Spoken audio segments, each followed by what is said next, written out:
Russia భారత్ల బంధానికి సంబంధించి international relations and geopolitical ఇష్యూస్కి సంబంధించి కీలకమైన విశ్లేషణ అందించడానికి ఎంజీ రావు గారు అనలిస్ట్ మనతో జాయిన్ అయ్యారు. నమస్తే ఎంజీ రావు గారు.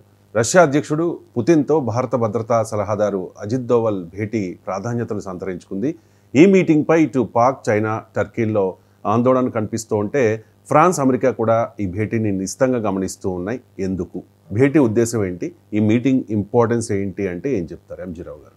భారత్ నుండి భారత భద్రతా సలహాదారు, ప్రైమ్ మినిస్టర్ భద్రతా సలహారు, national security adviser Ajit Doval, అటువైపు రష్యా అధ్యక్షుడు వ్లాడిమిర్ పుతిన్, వీళ్ళిద్దరి మధ్య ఒక మీటింగ్, ఒక విచిత్రంగా ఒక మీటింగ్ జరుగుతుంది. ఎందుకంటే విచిత్రమని ఎందుకంటున్నానంటే, ప్రోటోకాల్ ప్రకారం నేషనల్ సెక్యూరిటీ అడ్వైజర్, భద్రతా సలహాదారు ప్రైమ్ మినిస్టర్కి, అటు పక్షాన ఉండేది రష్యా అధ్యక్షుడు. వీళ్ళిద్దరి మధ్యన ఒక ఆసక్తికర సమావేశం జరుగుతుంది. అది కూడా ఏంటి? ప్రపంచం యుద్ధాల మధ్యలో ఉన్నప్పుడు, ముఖ్యంగా భారత్ పాక్ల మధ్య యుద్ధం జరిగే సమయంలో ఇది జరుగుతుంది. ఈ మీటింగ్కి ఎంత ప్రాధాన్యత ఉందంటే, ఇది ప్రపంచ రాజకీయాల్లో ఒక కుదుపు అన్నమాట. అదేంటి, పుతిన్ మోడీ మీట్ అవ్వాలి కదా అనుకుంటారు, కానీ ఇక్కడ మోడీ గారికి అజిత్ దోవల్ గారు ఎంత ప్రాముఖ్యత ఉంటుందో ఆ రిలేషన్ మీకు తెలుసు. అన్ని యుద్ధాలు, అన్ని సర్జికల్ స్ట్రైక్ వెనకాల ఉన్నది అజిత్ దోవల్ గారు. పుతిన్ బ్రెయిన్, అంటే మన పుతిన్ గారికి ఈ విషయం తెలుసు. మోడీ గారి యొక్క బ్రెయిన్ అంటే ఈ డిఫెన్స్కి సంబంధించి, యుద్ధాలకు సంబంధించి మొత్తం బ్రెయిన్ ఎవరిదంటే అజిత్ దోవల్ గారు. కాబట్టి పుతిన్ గారు అజిత్ దోవల్ గారికి అంతటి ప్రాముఖ్యత ఇస్తున్నారని చెప్పవచ్చు. ఇప్పుడు ఈ మీటింగు అంటేనే, ఏది అజిత్ దోవల్ గారికి పుతిన్ మీటింగ్ అంటేనే ప్రపంచంలో ట్రంప్ గారికి ట్రంప్ భయపడుతున్నారు, ఇటు జీ జిన్పింగ్ భయపడుతున్నారు, ఇంకా పాకిస్తాన్ కదే కదా, ఇంకా టర్కీ, ఇంకా ఫ్రాన్స్ కూడా భయపడుతుంది. ఏంటంటే ఇది ఎంత ఆసక్తికర, వీళ్ళు ఇన్ని దేశాలు ఎందుకు భయపడుతున్నాయని నన్ను అడగవచ్చు. ఏంటంటే ఈ మీటింగులో ఏంటి మెయిన్ అజెండా ఏముంటుందంటే, ప్రపంచంలోనే అతిపెద్ద ఆయుధ ఒప్పందం రష్యా భారత్ల మధ్య కుదిరే అవకాశం ఉంది. ఇది ఆసక్తికర విషయం. ఏంటి ఆయుధ ఒప్పందం అంటే, ఇప్పుడు భారత పాకిస్తాన్ల యుద్ధంలో పాకిస్తాన్ తోక ముడిచేటప్పటికి, రష్యా ఆయుధాలు, ఇటు చైనా ఆయుధాలు పాకిస్తాన్ ఓడిపోయేటప్పటికి, వెంటనే చైనా తన అమ్ముల పొదులో అతిపెద్ద అస్త్రం ఏంటంటే 5th జనరేషన్ ఫైటర్. అది ఏంటి? JF, ఈ J-35A అనే 5th జనరేషన్ ఫైటర్స్ని ఈ ఆగస్టుగా, అంటే 2 నెలల్లో పాకిస్తాన్కి అందిస్తుంది. ఇప్పుడు ఆల్రెడీ ఆందోళన ఉంది, టెర్రరిస్ట్ అటాక్ జరిగితే మళ్ళీ యుద్ధం మొదలయ్యేటట్టుంది. ఆ ఆయుధం వస్తుంది. టర్కీ నుంచి ఆధునిక ఆయుధాలు వస్తున్నాయి. ఇక అమెరికా నుంచి సీక్రెట్గా కూడా ఏ ఆయుధాలు వస్తాయో మనం చెప్పలేం, ఎందుకంటే ట్రంప్ గారి మైండ్ ఎలా ఉంటుందో తెలియదు. ఇంతటి విపత్తు. ఇటు ఫ్రాన్స్ కూడా ఇటు రష్యాతో మనం ఒప్పందం కుదుర్చుకుంటే దానికి ప్రాబ్లమే. ఇటు చైనాకి జీ జిన్పింగ్ ఏంటంటే, ఇప్పుడు రష్యా నుంచి మనం ఇప్పుడు ఆయుధ ఒప్పందంలో ఏ ఆయుధాలు వస్తే చైనా కూడా మనం ఓడించలేదు. ఇంతటి విపత్కర పరిస్థితులు. అంటే ప్రపంచంలో ముఖ్య దేశాలన్నీ, ఆయుధ వ్యాపారం చేసే దేశాలు, ఇంకా మన శత్రువులే, చైనా, పాకిస్తాన్, టర్కీ లాంటివి, ఇవన్నీ భయపడే ఒక పెద్ద సమావేశం పుతిన్ అజిత్ దోవల్ సమావేశం. అసలు ప్రపంచంలోనే అతిపెద్ద ఆయుధ ఒప్పందం ఏ విధంగా కుదరబోతుంది అంటే, ఇప్పుడు మనం రష్యా నుంచి ఇక 5 S-400 కొంటే యాంటీ మిసైల్ సిస్టంలో 3 వచ్చేసినాయండి. ఇంకా 2 పెండింగ్ ఉన్నాయి. అదొకటి అడగడానికి వెళ్తున్నాం, తొందరగా డెలివరీ చేయమని. రెండోది ఏంటంటే S-500కి సంబంధించి జాయింట్గా ఉత్పత్తి చేయడానికి ఇండియాలో, అది కూడా కుదిరే అవకాశం ఉంది. దాన్ని ఇండియా వదలదు. ఇప్పుడు రష్యా ఏంటంటే డబ్బులు లేవు రష్యా దగ్గర, పెద్ద S-400 5th generation 6th generation తయారు చేయడానికి డబ్బులు లేవు. భారత్ సంయుక్తంగా పార్టిసిపేట్ చేస్తే దానికి డబ్బులు ఇస్తుంది. అదనమాట మనం టెక్నాలజీ మనం పొందగలుగుతాం, ఆయుధాలు పొందగలుగుతాం. అందుకని S-500 సిస్టమ్ మన జాయింట్ సప్లై అవుతుంది.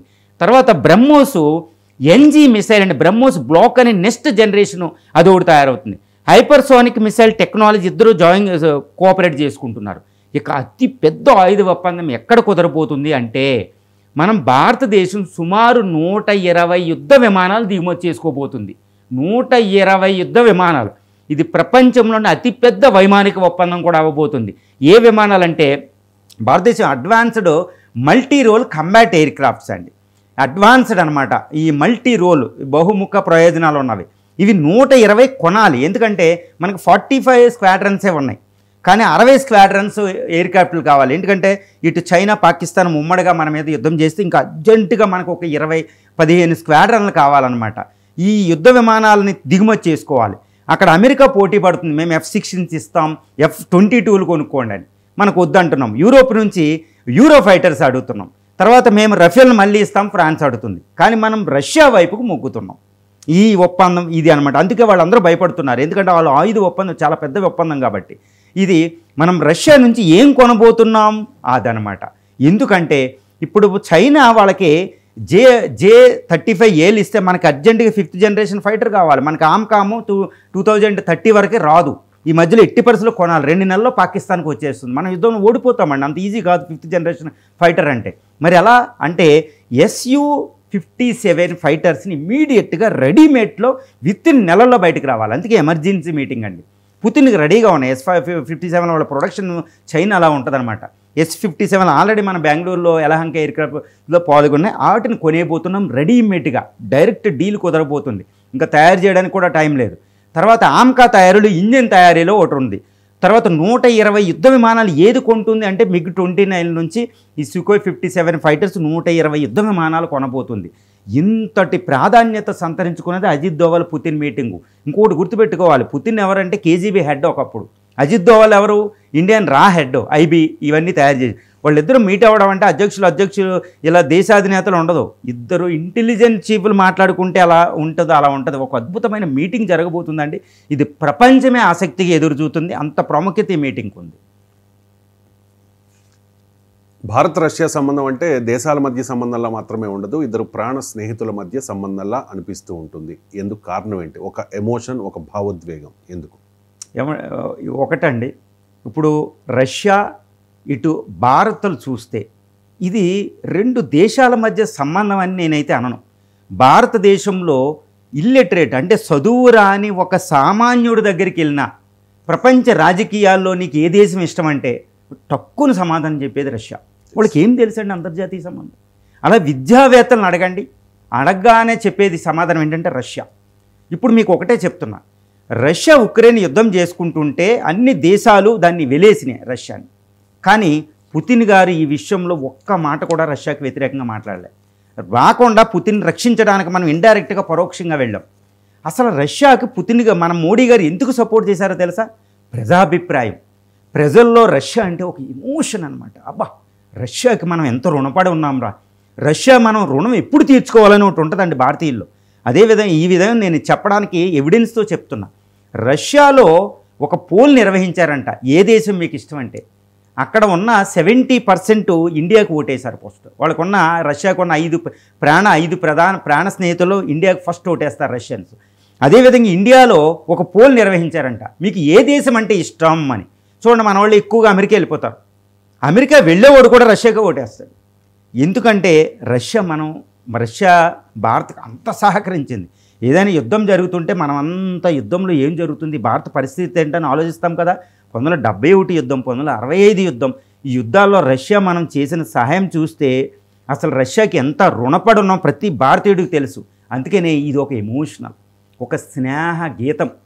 ఎంతటంటే దేశాల్లో చూడరు, 2 ప్రాణ స్నేహితులు చూస్తాం. కర్ణుడు, దుర్యోధనుడు, ఒక రాముడు, గుహుడు, ఇలాంటి స్నేహితుల్లో చూసుకుంటాం. ఒక ఎమోషన్ అనేది ఉంటుందండి, ఒక అద్భుతమైన ఎమోషన్. 1947లో మొదలైన ఈ ఎమోషను ఇప్పటికీ ఒక వండర్ఫుల్ అండి.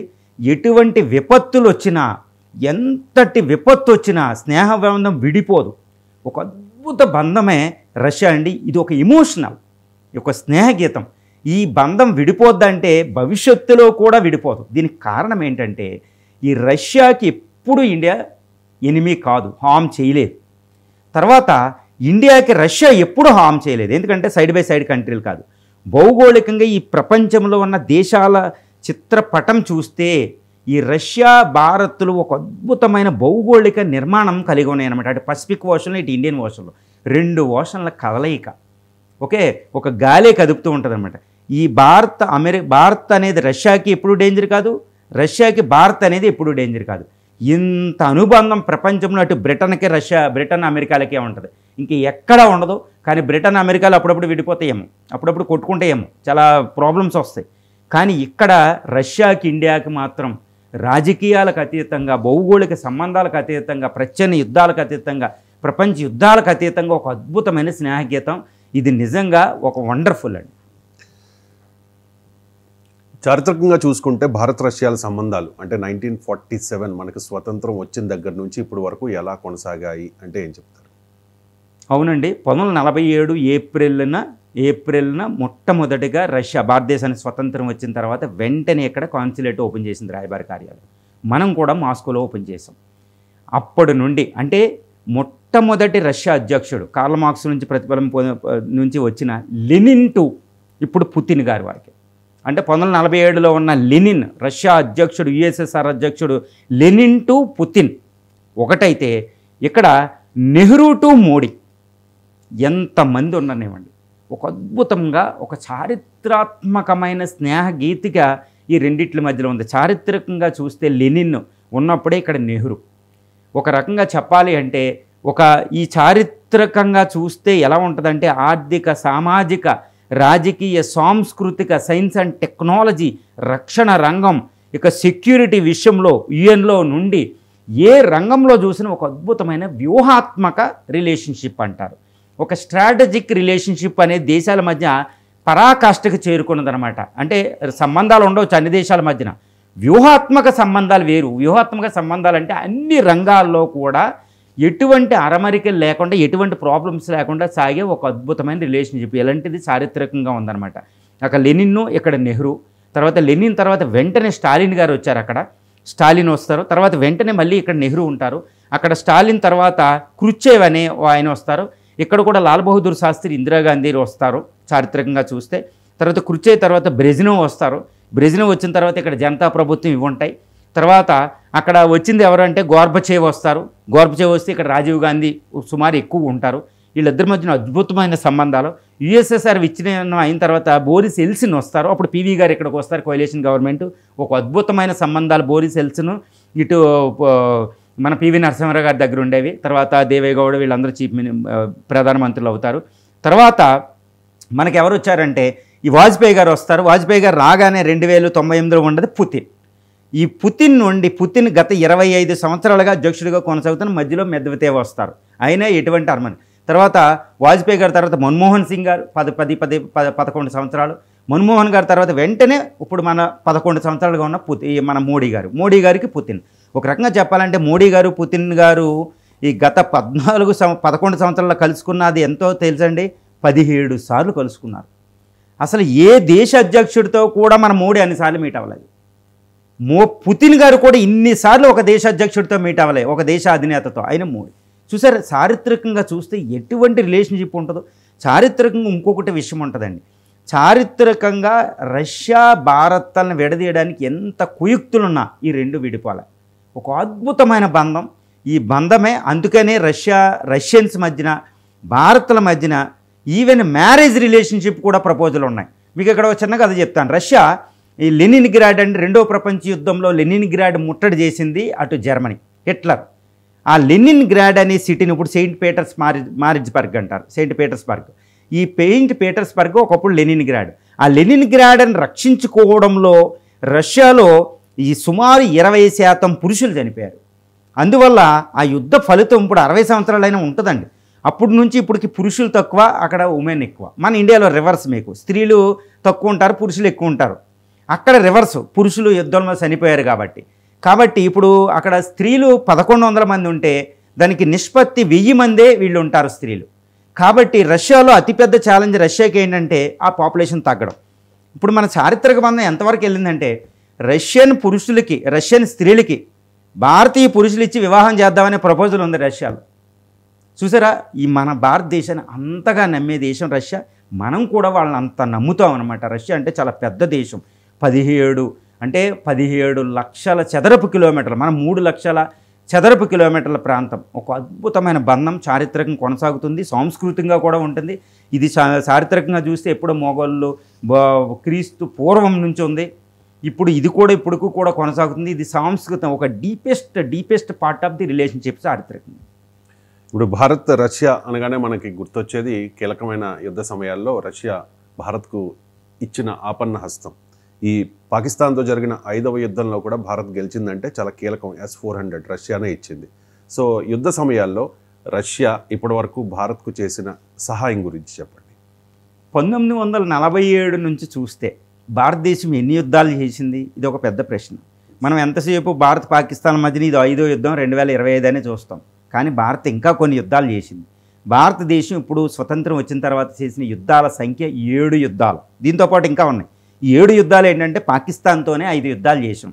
1947, 48లో ఒకటి, 1965లో ఒకటి, 1971లో వచ్చి 1999 కార్గిల్ యుద్ధం, ఇప్పుడు పహల్గాం దాడి తర్వాత 5 యుద్ధాలు. దీంతోపాటు నెహ్రూ గారు 1961లో ఒక యుద్ధం చేశారండి నెహ్రూ. మన భారతదేశమే అటాక్ చేసింది. ఎవరి మీద అంటే గోవాను ఆక్యుపై చేయడానికి పోర్చుగీస్ నుంచి. ఆ యుద్ధ సమయంలో కూడా రష్యా మనకి హెల్ప్ చేసింది 1961. ఇక 1962లో మనం చేసిన చైనా మన మీద అటాక్ చేసింది 1962. ఈ విధంగా స్వతంత్రం తర్వాత భారత్ చేసిన యుద్ధాల సంఖ్య 7. ఈ యుద్ధాలతో పాటు 30 సంవత్సరాల యుద్ధం ఒకటి ఉంది భారత్ పాకిస్తాన్ల మధ్య. ఈ ప్రచ్ఛన్న యుద్ధం నడుస్తుంది, టెర్రరిజం క్రాస్ బోర్డర్, అది 30 సంవత్సరాల యుద్ధం అంటాం. ఈ యుద్ధంలో కూడా రష్యా హెల్ప్ మనకు ఉంటుంది. ఇక ఇంకో యుద్ధం ఒకటి ఉందండి, అదేంటంటే చైనా భారత్ల మధ్య కూడా ఒక ప్రచ్ఛన్న యుద్ధం జరుగుతూ ఉంటుంది. ఆ యుద్ధం కూడా చాలా జాగ్రత్తగా చూసుకోవాలి. సో ఈ విధంగా ఇప్పుడు వరకే భారతదేశం 7 యుద్ధాలు చేసింది. తర్వాత 30 సంవత్సరాలకు ఒక యుద్ధం ఒకటి ఉంది. తర్వాత చైనా ఇండియాల మధ్య, అటు పాకిస్తాన్ల మధ్య ప్రచ్ఛన్న యుద్ధం. ఇవి యుద్ధాలండి. ఈ యుద్ధాల్లో రష్యా పాత్ర లేకపోతే భారత పరిస్థితి ఒక్కసారి ఊహించుకోండి. అందుకే భారతీయులకి రష్యా అంటే అంత అభిమానం. అసలు రష్యా సహాయం మనకు లేకపోతే, రష్యా ఆయుధాలు మనకు లేకపోతే, రష్యా ఆయుధాలే కాదు సహాయం కూడా మనకు లేకపోతే ఈరోజు భారత్ ఉంటుందా? ఆ క్వశ్చన్ మనం వేసుకోవాలి. నిజమండి, భారత్ ఉండదు. రష్యా లేకపోతే భారత్ ఉండదు. యుద్ధాల సమయంలో 1971 యుద్ధ సమయంలో ఇందిరా ఒంటరిగా అటు ఎవరిని ఎదుర్కొంటుందో తెలుసా? పాకిస్తాన్ కాదు. పాకిస్తాన్ అనేది అప్పుడు SEATO, south eastern security cooperation ఆర్గనైజేషన్లో పాకిస్తాన్, ఇప్పుడు నాటో లాగా ఒక మెంబర్ పాకిస్తాన్ మీద అటాక్ చేస్తే అమెరికా రక్షణకు రావాలి. అది వచ్చేసింది. యుఎస్ఎస్ ఎంటర్ప్రైజ్ అనే ఒక యుద్ధ వాహక నౌకలో అణుబాంబులు పంపిస్తుంది అరేబియా సీకి, ఇండియా మీద వేయడానికి, ముంబై మీద వేయడానికి, ఢిల్లీ మీద వేయడానికి. దానికి సపోర్ట్గా యూకే తన ఎలిజబెత్ ఫైట్లో ఎలిజబెత్ ఎయిర్ క్రాఫ్ట్ ద్వారా బే ఆఫ్ బెంగాల్లోకి వస్తుంది, బంగాళాఖాతంలోకి అణుబాంబులతో వచ్చాయి. ఈ సమయంలో ఇందిరాగాంధీ ఒక ఒప్పందం చేసుకుంటుంది ఆగస్టులో. ఇది డిసెంబర్లో అటాక్ జరుగుతుంది, 5 నెలల వ్యవధిలో. ఇందిరాగాంధీ రష్యా చేసుకున్న ఒప్పందం ఏంటంటే యుఎస్ఎస్ఆర్ ఇండియా ఫ్రెండ్షిప్ ట్రీటీ. దీనికి కట్టుబడి ప్రపంచం అంతా పక్షాన ఉంటే ఇండియాని విడదీయడానికి రష్యా ఒక్కటే, మనం చాలా పేద దేశం అప్పుడు, అయినా కానీ వచ్చి తన సబ్మెరీన్స్ ద్వారా బే ఆఫ్ బెంగాల్లోకి వస్తే ఎవడొస్తాడో చూసుకుందాం, రండిరా మీరు రండి, ఇండియా మీద అడుగేయండి, మీ రాజధానులు పేలిపోతాయని వార్నింగ్ ఇచ్చింది యుఎస్ఎస్ఆర్. అది భారతీయులు గమనించారు. అప్పటి నుండి భారతీయులకి రష్యా అంటే అంత ఇష్టం. దాన్ని కట్టుబడే ఈరోజు పుతిన్ గారు మోడీ గారు పరోక్షంగా రష్యా రుణం తీసుకున్నాం, ఆయిల్ కొనుక్కుని తనకి డబ్బులు ఇచ్చి. ఆయుధ సంపత్తి కూడా మనం కొంచెం ఇస్తున్నాం, టెక్నాలజీ. అది గుర్తుపెట్టుకోండి, లేకపోతే ప్రజలు ఊరుకోరు. భారత ప్రధానులు ఎవరైనా రష్యాతో దెబ్బలాడితే ఆ ప్రధాని ఉండడు ఇండియాలో, ఎందుకంటే రష్యా అంటే అంత అభిమానం. దానికి ఓట్ బ్యాంక్ పాలిటిక్స్ ఉంటాయి కదా, మీకు తెలుసు. ఇలాగే 65 యుద్ధంలో లాల్ బహదూర్ శాస్త్రి గారు ఫైట్ చేస్తుంటే దానికి ట్యాంకులు అన్నీ ఇచ్చింది రష్యా. అది ఒక అద్భుతం అనమాట. అది తర్వాత మీకు తెలుసు కార్గిల్ యుద్ధంలో అది ఎంత ఇచ్చిందో. యుఎస్ఏ మనకి ఎంత ఫ్రెండ్షిప్, దాన్ని ఎప్పుడూ నమ్మం. గూగుల్ మ్యాప్లు ఇవ్వకపోతే దాన్ని శాటిలైట్ల హెల్ప్ అన్నీ చేస్తుంది, అన్నీ ఇజ్రాయెల్ ద్వారా చాలా వస్తాయి, ఇజ్రాయెల్ ద్వారా కూడా. సో ఈ యుద్ధం ఇంకా 1948 యుద్ధంలో యుద్ధ సమయం అప్పుడే పుట్టాం. వెంటనే యుద్ధం చేస్తుంటే అది పాకిస్తాన్కి అటు యూకే యుఎస్ఏ అమెరికాలు అక్కడ రిజల్యూషన్ పాస్ చేస్తాయి. ఎక్కడండి? సెక్యూరిటీకి భద్రతా సమితిలో. వెంటనే వీటో పవర్ చేస్తాం మనం అడగకుండా.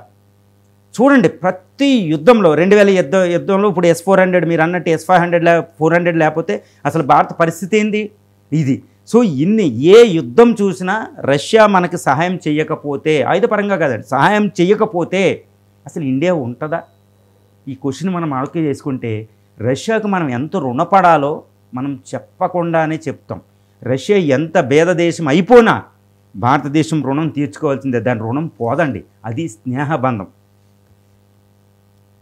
కీలకమైన యుద్ధ సమయాల్లో రష్యా ప్రత్యక్షంగా భారత్కు సహాయం చేయడమే కాదు, ఎన్నో ఆయుధాలు కూడా ఇచ్చింది. ఉదాహరణకు S-400. అలాంటి ఆయుధాలు ఇచ్చి ఉండకపోతే భారత్ తన సార్వభౌమత్వాన్ని కాపాడుకోలేకపోయేది.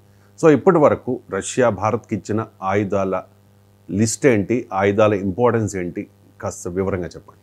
ఎస్ అండి. ఇప్పుడు భారత్ ఆయుధ సంపత్తి అంటే ఇండియాస్ డిఫెన్స్ ఆర్సనల్ అంటారు. మన అమ్ముల పొదులో ఎవరు ఆయుధాలు ఎక్కువ ఉన్నాయంటే ఇప్పుడు ఒకప్పుడు అది 80% రష్యా ఆయుధాలు ఉండేవి భారతదేశం స్వతంత్రం వచ్చాక. ఇప్పుడు అవి 45% తగ్గినాయి. అయినా కీలకమైన ఆయుధాలు ఇప్పుడు S-400 అద్భుతంగా S-400 అంటే తెలియని వాళ్ళు లేరు ఇండియాలో. అది రష్యా నుంచి వచ్చిందంటే ఇంకా ఆనందపడిపోతున్నాం కదండి. అసలు ఈ భారత్కి స్వతంత్రం వచ్చాక భారత్ రష్యా నుంచి కొన్న ఆయుధాలు చూస్తే ప్రపంచం విస్తుపోద్ది. ఏ దేశాల మధ్య కూడా ఇంత సంబంధం లేదు. రెండు ఆయుధాలు ఒక్కటే కదండి, దాని టెక్నాలజీ కూడా మనకు వస్తుంది. ఇప్పుడు ముఖ్యంగా వైమానిక దళానికి వద్దాం. వైమానిక దళంలో రష్యా నుంచి మనం మొట్టమొదటిగా తెచ్చుకున్న విమానం MiG-21. దాని టెక్నాలజీ కూడా ఇచ్చింది. MiG-21 తర్వాత MiG-23 తర్వాత MiG-25 తర్వాత MiG-27 ఇప్పుడు MiG-29 తెచ్చుకుంటున్నాం. MiG-31 కొనడానికి సిద్ధంగా ఉన్నాం. ఇది MiG సిరీస్ అంటారండి. అన్ని సిరీస్ మనం తెచ్చుకున్నాం.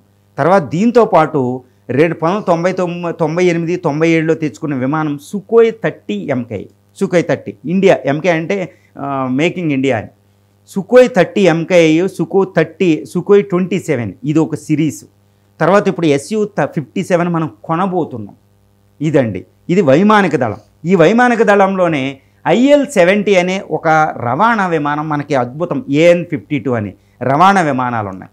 ఇది వైమానిక దళానికి. తర్వాత హెలికాప్టర్స్, ఈ MI హెలికాప్టర్లు అనేవి మన భారతదేశ వైమానిక దళంలో చాలా కీలక పాత్ర పోషిస్తాయి. M-17 అని హెలికాప్టర్లు కూడా ఉన్నాయి. తర్వాత దీంతోపాటు ఎయిర్ డిఫెన్స్ రాడార్లు కూడా ఉంటాయి. ఆ సిస్టమ్లు కూడా మనం తెచ్చుకుంటాం. ఎయిర్ టు ఎయిర్ మిసైల్స్ కూడా ఎన్నో తెచ్చుకుంటాం రష్యా నుంచి. ఇది వైమానిక దళానికి సంబంధించిన విషయాలు. తర్వాత నేవీకి వద్దాం. నేవీకి సంబంధించి వస్తే INS విక్రమాదిత్య అనేది UNS గోర్షకోవ్ అనేది తెచ్చుకుని దానికి ఒక రీఫ్యాబ్రికేషన్ చేసి దాన్ని బాగు చేసుకుని విక్రమాదిత్య అని పేరు పెట్టుకున్నాం. డైరెక్ట్గా వచ్చిందండి వైమానిక నేవీలో. తర్వాత INS అకులా అని ఒకటి ఉంటుంది. అకులా క్లాస్ న్యూక్లియర్ సబ్మెరైన్ మనకి లీజుకి ఇచ్చింది. ఇదేంటి INS. ఇప్పుడు ఇది చాలా ఇంపార్టెంట్. న్యూక్లియర్ సబ్మెరైన్ మనకి ఇచ్చిందంటే అసలు మామూలు విషయం కాదు. అప్పుడు న్యూక్లియర్ సబ్మెరైన్ లేకపోతే మనకి చాలా ప్రాబ్లం. తర్వాత అండి ఇలా ఎన్నో సబ్మెరైన్లు మనం అక్కడ నుంచి తెచ్చుకున్నాం నేవీలో. తర్వాత ఫ్రిగేట్స్ అని ఎన్నో ఫ్రిగేట్స్ అంటే డిస్ట్రాయర్స్ అంటారు, అవన్నీ మనం తెచ్చుకున్నాం. నేవీ షిప్పులు అక్కడెక్కడో పీటర్స్బర్గ్ దగ్గర తయారవుతాయి వ్లాడివోస్టాక్ పోర్ట్లో, అవన్నీ మనం తెచ్చుకున్నాం. అసలు భారత నేవీ ఎంత సుసంపన్నంగా ఉంది అంటే అది రష్యా సహకారం. ఇక ఆర్మీకి సంబంధించి వస్తే T-72 ట్యాంక్స్, T-72 ట్యాంక్స్ ఉంటాయండి. ఈ T-72 ట్యాంక్స్ని ఇప్పుడు భీష్మ అని పేరు పెట్టుకున్నాం. అది ఎక్కడి నుంచి వచ్చింది? T-72 ట్యాంక్స్ రష్యా నుంచి తెచ్చుకున్నాం. ఎన్నో ట్యాంక్స్ని రష్యా నుంచి మనం తెచ్చుకున్నాం, అవునా కదండి. ఇలాగా ఎన్ని ట్యాంకులు ఉంటాయంటే ఆ ట్యాంక్స్ అన్నీ చాలా ఇంపార్టెంట్. తర్వాత land surface to air missiles అనేది ఒకటి ఉంటాయి, ఎయిర్ డిఫెన్స్ సిస్టమ్లు ఉంటాయి. ఇప్పుడు అదేవిధంగా మిసైల్ S-400 తెచ్చుకున్నాం. S-400 ముందు ఆయుధ వ్యవస్థలో కూడా L-70, ఈరోజు అమృత్సర్ దగ్గర గోల్డెన్ టెంపుల్ని కాపాడింది L-70 అనేది మనం రష్యా నుంచి తెచ్చుకున్నామే. తర్వాత అవాక్స్ సిస్టమ్ ఇప్పుడు ఇజ్రాయెల్ని తెచ్చుకుంటే ఆ ఫైటర్స్ను దాంట్లో బిగించేది కూడా అక్కడి నుంచే తెచ్చుకున్నాం. తర్వాత అండి ఇంకోటి KA-226 అనేది 200 హెలికాప్టర్లు. ఒకప్పుడు Mi-17 హెలికాప్టర్ ఇప్పుడు ఏజ్ అయిపోయింది, దాన్ని తీసేస్తూ మనం KA-226 అనే ఒక 200 హెలికాప్టర్లను కొంటున్నాం. అవి భారత్లో కూడా 120 దాకా తయారైతే 80 అక్కడి నుంచి తెచ్చుకుంటున్నాం. చూసారు ఆ బంధం ఎలా ఉంటుందో. తర్వాత ఈ బంధం ఎలా ఉంటుందంటే డైరెక్ట్గా ఆయుధాలు కొనడమే కాదు, టెక్నాలజీ ట్రాన్స్ఫర్ చేయడమే కాదు, ఇప్పుడు జాయింట్ ప్రొడక్షన్ అనేది ఒకటి ఉందండి. ఇది ప్రపంచంలో ఏ దేశాలకు ఉండదు, అటు ఇజ్రాయెల్ అమెరికాకి తప్పితే. ఆ జాయింట్ ప్రొడక్షన్లో మనం బ్రహ్మోస్ మిసైల్ ఇంత చెప్తున్నామండి. ఈ మాస్కో రివర్ అనేది ఒకటి ఉంటుంది, మాస్కో నది అని, మాస్కో దగ్గర మాస్కోవా అని. ఆ నది పేరు మన భారతదేశంలో ఉన్న బ్రహ్మపుత్ర రెండు కలిస్తే మాస్కోవా, బ్రహ్మపుత్ర అనే పేరు పెట్టాం మాస్కోవా అని. అది బ్రహ్మోస్. చూసారా ఆ బ్రహ్మోస్ మిరాకిల్ చూసామా? ఈరోజు బ్రహ్మోస్ లేకపోతే మన పరిస్థితి ఎలా ఉండను. ఇది తయారు చేసిన కంపెనీ రష్యా, ఇండియా సంయుక్తంగా తయారు చేసిందే బ్రహ్మోస్, భారతది కాదు అది పూర్తిగా. అందులో ఆ కంపెనీలో షేరు 49.5% అమెరికా రష్యాకు ఉంటే 50.5% మనకు అజమాయిషీ ఉంటుంది. ఇది మన ఇండియాది. చూసారా అదేవిధంగా ఆమ్కా ఫైటర్ కూడా మనకు సహాయం చేస్తుంది. 5th జనరేషన్ ఫైటర్ ఇక్కడ తయారు చేస్తుంది. సో ఒక అద్భుతమా.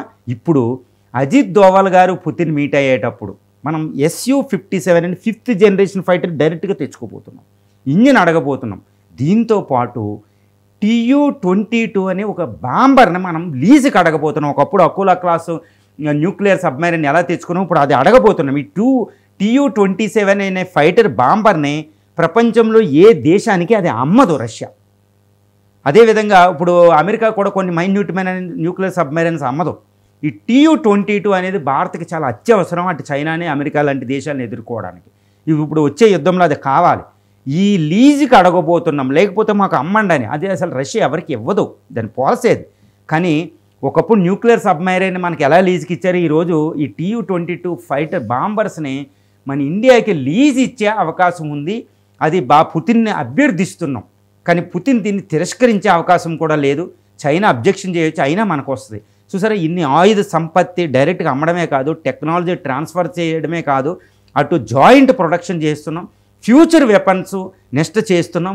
అటు కింజాల్ మిసైలు, అటు జిర్కాన్ అనే ఒక హైపర్సోనిక్ మిసైల్ టెక్నాలజీలో కొంచెం మనకు హెల్ప్ చేసింది. కాబట్టి మనం ఈరోజు హైపర్సోనిక్ మిసైల్ కొంచెం తయారు చేస్తున్నాం. ఇది కొంత అంటే మనం చెప్పలేం, కానీ చాలా సీక్రెట్ రిలేషన్షిప్ ఉంటుందన్నమాట.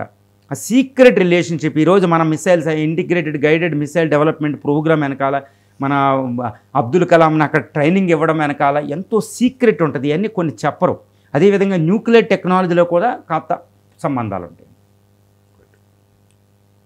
భారత్ రష్యాల మధ్య రక్షణపరమైన బంధం మాత్రమే కాదు, ఆర్థికపరమైన బంధం కూడా చాలా దృఢంగా ఉంది. సో భారత్ రష్యాల మధ్య ఉన్న ట్రేడ్ గురించి చెప్పండి. ఎస్ అండి, ఇప్పుడు అన్ని సంబంధాలు, వ్యూహాత్మక సంబంధాలు, ఆర్థిక బంధం చాలా ఇంపార్టెంట్. ఈ ఆర్థిక బంధం ఎలాంటిదంటే, రష్యా నుంచి ఒకప్పుడు యుఎస్ఎస్ఆర్ యొక్క ఎకనామీ మోడల్నే మనం ఉపయోగించాం. ఇది చెప్పాలంటే జవహర్లాల్ నెహ్రూ 1927 దేశానికి స్వతంత్రం రాకపోయినప్పుడు ఇటు సుభాష్ చంద్రబోస్ గారు, ఈ జవహర్లాల్ నెహ్రూ గారు ప్రపంచమంతా పర్యటించేవారండి. అరే భారతదేశానికి స్వతంత్రం వస్తే మన ఇంట్లో ఎలా ఉండాలి. చూడండి, కొత్తగా పెళ్ళయ్యేవాళ్ళు ఒకటి అనుకుంటారు, కొత్తగా పెళ్ళవుతే ఇల్లు ఎలా కట్టుకోవాలి, పిల్లల్ని ఎలా కనగాలి, మనం ఏ జాబులు చేయాలి, ఎలా ఉండాలి అనేది ఎలా అనుకుంటామో, భారతదేశానికి స్వతంత్రం వస్తే మనం ఆర్థిక వ్యవస్థలు ఎలా ఉండాలి, ఎలా ఇల్లు కట్టాలి, ఎలా నిర్మించాలి భారతదేశాన్ని జవహర్లాల్ నెహ్రూ అన్ని దేశాలు పర్యటించేవాడండి. అందులో రష్యా పర్యటించినప్పుడు 1927 ఆ సంవత్సరాల్లో రష్యా ప్లానింగ్లో అద్భుతమైన సక్సెస్ సంపాదిస్తుంది. వెంటనే పెద్ద దేశం అయిపోద్ది యుఎస్ఎస్ఆర్. అది వాళ్ళ ప్లానింగ్ 5 years ప్లాన్లు అండి, 6 years ప్లాన్లో దాన్ని మోడల్గా తీసుకుని దేశానికి స్వతంత్రం వచ్చాక 1951లో మొట్టమొదటి పంచవర్ష ప్రణాళికా సంఘం మొదలుపెట్టింది నెహ్రూ గారు, యుఎస్ఎస్ఆర్ మోడల్. అక్కడి నుంచి రష్యా మనకి మధ్య అనుబంధం కొనసాగింది. అది కమ్యూనిస్ట్ దేశం, సామ్యవాద దేశం, కానీ మన ప్రజాస్వామ్య దేశం అనేది సామ్యవాదం తీసుకున్నాం. కాబట్టి ఆ మోడల్ని నెహ్రూ గారు తీసుకున్నారు. ఇది ఈ 2014 వరకే మనకు రష్యా మోడల్ ప్రత్యక్షంగా ఉపయోగించాం. ఈ 2014లో నీతి ఆయోగ్ మోడీ గారు తీసుకొచ్చిన ఒకప్పుడు ప్రణాళిక సంఘంలో 80% కలిసి ఉంటుంది. అది అంటే ఇప్పటికీ భారతదేశం రష్యా అటు యుఎస్ఎస్ఆర్ మోడల్ ఎకనామీ మోడల్ని మనం ఉపయోగిస్తున్నామంటే రష్యా అంటే మనకి ఎంతో అనుబంధం ఉంటుందో చూడండి. ఇక ట్రేడ్ విషయానికి సంబంధించవలసి వస్తే ఇప్పుడు భారత్ రష్యాల మధ్య $30 బిలియన్ ట్రేడ్ కొనసాగుతుంది. భారత్కి మనం ఎక్కువగా మనం దిగుమతి చేసుకునే ఎక్కువ ప్రొడక్ట్స్ ఏంటంటే మీకు తెలుసు, ఆయుధాలు, అదేవిధంగా మిషనరీ, కెమికల్స్, ఫెర్టిలైజర్స్, ఆయిల్. ఇప్పుడు 40% మనం ఇంపోర్ట్ చేసుకునే దాంట్లో ఆయిల్ ఉంది. రష్యా ఉక్రెయిన్ యుద్ధం తర్వాత ట్రేడ్ ఎక్కువ ఆయిల్ తెచ్చుకుంటున్నాం. ఆయిల్ లేకపోతే కుదరదు. తర్వాత గ్యాస్ ఒకటి ఉంటుంది. ఇంకా మిషనరీ తెచ్చుకుంటాం, కెమికల్స్, ఫెర్టిలైజర్స్ ఎక్కువ తెచ్చుకుంటాం అక్కడ, ఫాస్ఫరస్ ఫెర్టిలైజర్స్ అని. తర్వాత రష్యాకి మనం ఎగుమతి చేసే ఎక్కువ ప్రోడక్ట్స్ ఏంటంటే టెక్స్టైల్స్, వస్త్రాలు, రెడీమేడ్ గూడ్స్, ఫార్మాస్యూటికల్స్, కెమికల్స్, ఇంకా మిషనరీ, ఈ పొగాకు, ఇలా కొన్ని ఎక్కువగా మనం ఎగుమతి చేస్తూ ఉంటాం అనమాట. ఈ ట్రేడ్ ఇప్పుడు వాల్యూ $30 బిలియన్. ఇది 2030 నాటికి $100 బిలియన్ చేసుకోవాలని ఒక సంకల్పం అనమాట. ఈ ట్రేడ్ అనేది రూబుల్స్లో జరుగుతుంది, అన్నింటిలో డాలర్లో జరిగింది. రష్యన్ రూబుల్స్ మనం రూపాయి పే చేస్తే వాళ్ళు మనకు రూబుల్స్లో పే చేస్తారు. ఇది ఒక డిఫరెంట్ అనుబంధం అనమాట, ఒక అద్భుతమైన ఆర్థిక అనుబంధం. ఇక నుంచి ఇంకోటి న్యూక్లియర్ రియాక్టర్స్ కూడా మనం అక్కడ నుంచి కొంటూ ఉంటాం. న్యూక్లియర్ రియాక్టర్లు 20 రియాక్టర్లు పెట్టబోతున్నాం ఇంకా భవిష్యత్తులో. 20 న్యూక్లియర్ రియాక్టర్లు ఎక్కువ అమెరికా కాదు, రష్యా నుంచి ఎక్కువ తెచ్చుకుంటున్నాం. సో ఈ వండర్ఫుల్ టెక్నాలజీ ఉంటుంది, సైన్స్ అంటే అన్ని రకాల ఒప్పందం ఉంటుంది. ఇది అద్భుతమైన ఆర్థిక బంధం. ఇది చాలా డీప్కి వెళ్ళిపోయింది. అసలు యుఎస్ఎస్ఆర్ విచ్ఛిన్నమై 1991 నాటికైతే భారత్ ఎక్కువగా ఎగుమతి చేసే దేశం, దిగుమతి చేసే దేశం అక్కడే. అందుకని ఆర్థిక సంక్షోభం కూడా 1991లో వచ్చిందంటే అటు రష్యా యుఎస్ఎస్ఆర్ విచ్ఛిన్నం అవ్వడం వల్ల. కానీ తర్వాత మనం దాని మీద డిపెండెన్స్ తగ్గించుకుని ప్రపంచంలో అన్ని దేశాలతో చేస్తున్నాం. ఒకప్పుడు ఈ ట్రేడ్ రెండు దేశాల భారత్ ఎక్కువ పెద్ద ట్రేడింగ్ పార్ట్నర్ ఎవరంటే యుఎస్ఎస్ఆర్ ఒకప్పుడు. సో అద్భుతమైన ఆర్థిక బంధం ఉంది. ఇది ఇంకా బలపడుతుంది. మన పెట్టుబడులు అక్కడ ఎక్కువ పెడతాం. ఆయిల్ ఇండస్ట్రీలో, డిఫెన్స్ ఇండస్ట్రీలో వాళ్ళు కూడా భారత్లో ఎక్కువ పెట్టుబడులు పెడుతుంది ఇండియా, రష్యా కూడా పెడుతుంది. ప్రపంచంలోనే ఎక్కువ అణ్వస్త్రాలు గల దేశం రష్యా. మనం పాకిస్తాన్ బ్లాక్మెయిల్ చేస్తూ ఉంది కదా, అణ్వస్త్రాలు ఎక్కువ పెట్టాం, మీ మీద గురి పెడతాము అని చెప్పేసి. సో న్యూక్లియర్ టెక్నాలజీ విషయంలో భారత్ రష్యాల మధ్య ఉన్న సంబంధం ఏంటి అంటే ఏం చెప్తారు? ఎస్ అండి, అసలు అన్ని సంబంధాలు మనం మాట్లాడతాం. ఇటు రక్షణ సంబంధాలు, ఆయుధ సంబంధాలు. భారత్ రష్యాల మధ్య అనుబంధం ఒకటి ఉంది. ఇది చాలా సీక్రెట్గానే ఉంటుంది. ఒక రకంగా మనం స్వదేశీ పరిజ్ఞానంతోనే మొట్టమొదటి అణుపరీక్ష చేసాం 1974లో. అది తిరుగులేదండి. హోమీజే బాబా, విక్రమ్ సారాభాయి, ఇలాంటి ఆర్ చిదంబరం, అబ్దుల్ కలాం, ఇంకా నేను పేర్లు చెప్పలేను కానీ అసలు డజన్ వరకే న్యూక్లియర్ సైంటిస్టులు ఉంటారు ఇండియాలో. ఒక అద్భుతం. నెహ్రూ గారి టైంలోనే అణుపరీక్ష చేసేంత జ్ఞానం సంపాదించింది హోమీజే బాబా. ఈ హోమీజే బాబాని తర్వాత నెహ్రూ తర్వాత వెంటనే ప్రధానమంత్రి అయిన లాల్ బహదూర్ శాస్త్రిలు ఈ వారం రోజుల వ్యవధిలో చనిపోయారండి.